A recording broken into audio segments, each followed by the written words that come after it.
오늘은 10월 24일 화요일입니다. 가을비가 어제 오늘 내리고 있습니다. 매일 성경 묵상 나눔 열왕기상 20장 22절에서 34절을 묵상합니다.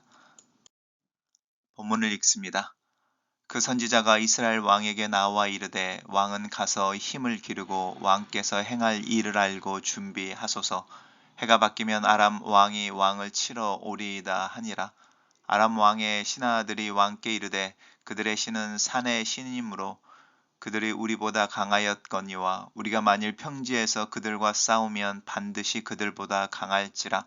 또 왕은 이 일을 행할지니 곧 왕들을 제하여 각각 그곳을 떠나게 하시고 그들 대신에 총독들을 두시고 또 왕의 잃어버린 군대와 같은 군대를 왕을 위하여 보충하고 말은 말대로 병거는 병거대로 보충하고 우리가 평지에서 그들과 싸우면 반드시 그들보다 강하리이다. 왕이 그 말을 듣고 그리하니라. 해가 바뀌니 베나다시 아람 사람을 소집하고 아벡으로 올라와서 이스라엘과 싸우려 하매 이스라엘 자손도 소집되어 군량을 받고 마주 나가서 그들 앞에 진영을 치니 이스라엘 자손은 두 무리의 적은 염소 떼와 같고 아람 사람은 그 땅에 가득하였더라. 그때 하나님의 신이 이스라엘 왕에게 나와 말하여 이르되 여호와의 말씀이 아란 사람이 말하기를 여호와는 산의 신이요 골짜기의 신은 아니라 하는도다. 그러므로 내가 이 큰 군대를 다 내 손에 넘기리니 너희는 내가 여호와인 줄 알리라 하셨나이다 하니라. 진영이 서로 대치한 지 7일이라 일곱째 날에 접전하여 이스라엘 자손이 하루에 아람 보병 10만 명을 죽이매 그 남은 자는 아벡으로 도망하여 성읍으로 들어갔더니 그 성벽에 그 남은 자 2만 7천 명 위에 무너지고 베나닷은 도망하여 성읍에 이르러 골방으로 들어가니라. 그의 신하들이 그에게 말하되 우리가 들은즉 이스라엘 집의 왕들은 인자한 왕이라 하니 만일 우리가 굵은 배로 허리를 동이고 테두리를 머리에 쓰고 이스라엘 왕에게로 나아가면 그가 혹시 왕의 생명을 살리리이다 하고 그들이 굵은 배로 허리를 동이고 테두리를 머리에 쓰고 이스라엘의 왕에게 이르러 이르되 왕의 종 베나다시 청하기를 내 생명을 살려 주옵소서 하더이다. 아합이 이르되 그가 아직도 살아있느냐 그는 내 형제니라. 그 사람들이 좋은 징조로 여기고 그 말을 얼른 받아 대답하여 이르되 베나닷은 왕의 형제니이다. 왕이 이르되 너희는 가서 그를 인도하여 오라. 베나닷이 이에 왕에게 나아오니 왕이 그를 병거에 올린지라. 베나닷이 왕께 아뢰되 내 아버지께서 당신의 아버지에게서 빼앗은 모든 성읍을 내가 돌려드리이다. 또 내 아버지께서 사마리아에 만든 것과 같이 당신도 다메섹에서 당신을 위하여 거리를 만드소서. 아합이 이르되 내가 이 조약으로 인해 당신을 놓으리라 하고 이에 더불어 조약을 맺고 그를 놓았더라. 오늘의 본문은 아합과 베나닷 사이의 두 번째 전쟁의 이야기를 다루고 있습니다.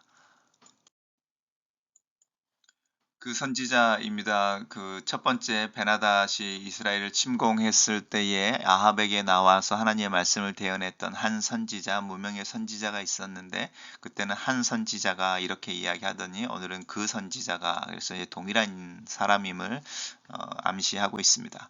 아합 왕에게 나와서 이르되 가서 힘을 기르고 행할 일을 알고 준비해라 이렇게 말합니다. 해가 바뀌면 아람 왕이 다시 전쟁을 일으킬 것이다 이렇게 이야기하죠. 힘을 기르라라고 하는 것은 이제 군사력의 문제일 수 있고요. 왕께서 행할 일을 알고 준비하라 이것도 전쟁을 대비하라 단순히 이렇게 이해할 수도 있지만 왕께서 행할 일을 알고라고 하는 부분은 단순히 전쟁 준비 또 전쟁에 대비해라라는 정치적인 군사적인 준비만을 의미하는 것이 아니라 이제 첫 번째 베나닥과의 전쟁에서 승리를 주신 하나님 앞에서 어떻게 행해야 될지라고 하는 부분도 포함되어 있습니다. 하나님 말씀하셨던 대로 그 다음 해가 됐을 때인 거죠. 근데 해가 바뀌니 베나닷이 아람 사람을 소집하고 이스라엘과 싸우려고 한다라고 하는 부분입니다. 근데 이제 이 첫 번째 전쟁에서 패했을 때 아람 왕의 신하들이 베나닷에게 나와서 전쟁의 패인에 대해서 이야기하는 부분이 흥미롭습니다.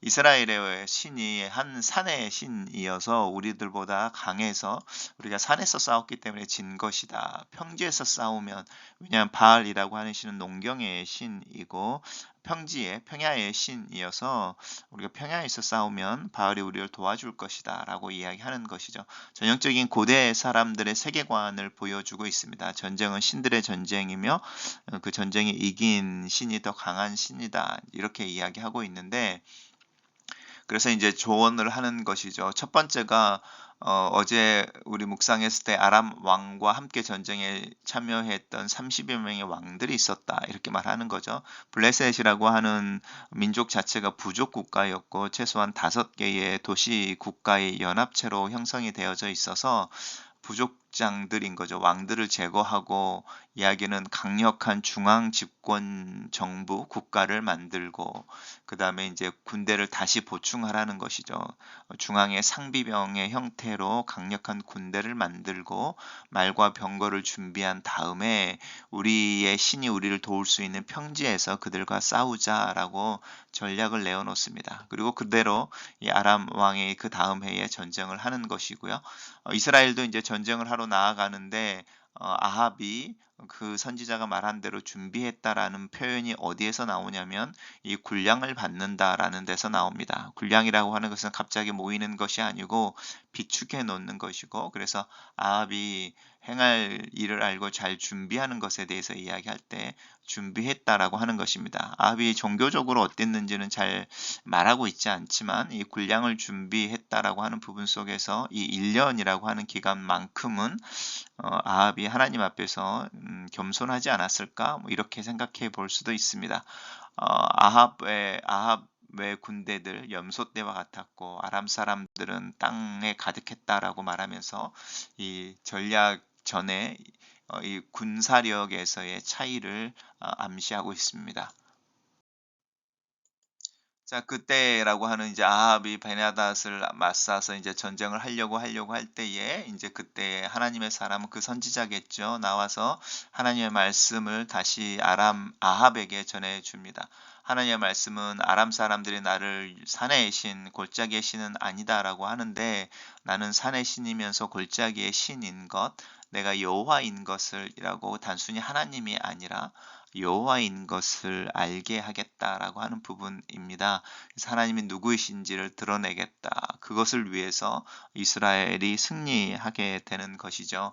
그래서 이스라엘 자손이 하루에 아람 보병 10만 명을 죽였다. 남은 사람들이 아벡이라고 하는 성읍에 도망가서 문을 잠궜는데 그 성벽에 남은 2만 7천 명이 무너지고 그 성이 함락됐다는 것이죠. 그리고 베나닷은 골방에 들어가 숨습니다.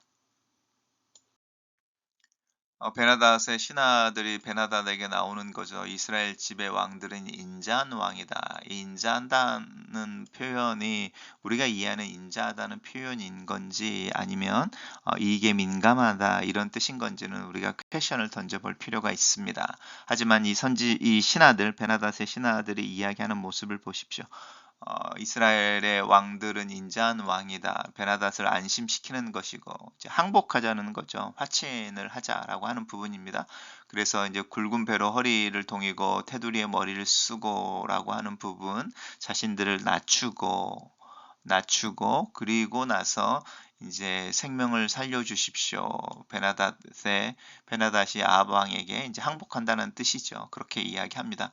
아합이 이 베나닷의 항복의 의사를 듣고 기분이 좋아졌는지 모르겠습니다. 어제까지 전쟁을 했던, 그리고 자기 아버지에게 그 수치를 남겼던 왕인데 그를 내 형제라고 부릅니다. 그리고 그 베나닷이 왕 앞에 나와서 이제 항복을 표현할 때 그를 병거에 올립니다. 그리고 이제 베나닷이 이 아합 왕에게 바아사죠. 바아사, 아합의 아버지에게 이 베나닷의 아버지가 뺏은, 이렇게 이야기하는 그 모든 성읍들을 돌려보내겠다. 그리고 이제 이 베나닷의 아버지가 사마리아에 만든 것 같이 당신도 다메섹이니까 이제 이 아람의 수도라고 할 수 있죠. 거기에 당신을 위하여 거리를 만드소서. 이제 우리가 기념하겠다라는 것이죠. 그럴 때 아합이 이 조약을 만들고, 그러니까 이제 그 가져갔던 빼앗았던 땅들 돌려주고 너를 기념하는 어떤 기념 행사 아니면 기념거리를 내 나라의 수도에 만들어 놓겠다라고 하는 그 약속으로 이 베나닷을 풀어줍니다. 이제 여기서 나오는 부분들의 핵심인 거죠. 하나님은 하나님의 이름을 위하여 아합에게 은혜를 베푸시는데 아합은 자기를 위해 자기에게 유익한 것을 따라 행동하고 있습니다. 단락을 요약해 보겠습니다.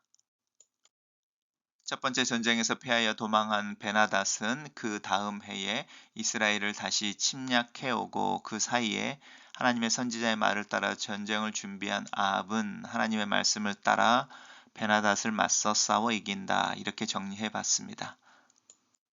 첫 번째 묵상 나눔입니다. 아람은 여호와가 고작 산의 신에 불과하다고 생각했지만 하나님은 전쟁을 시작하기도 전에 적의 상황을 알고 계셨습니다. 한 선지자를 보내 내년에 있을 전쟁을 대비하여 이스라엘이 전력을 키우고 행할 일을 아합에게 준비하게 하십니다.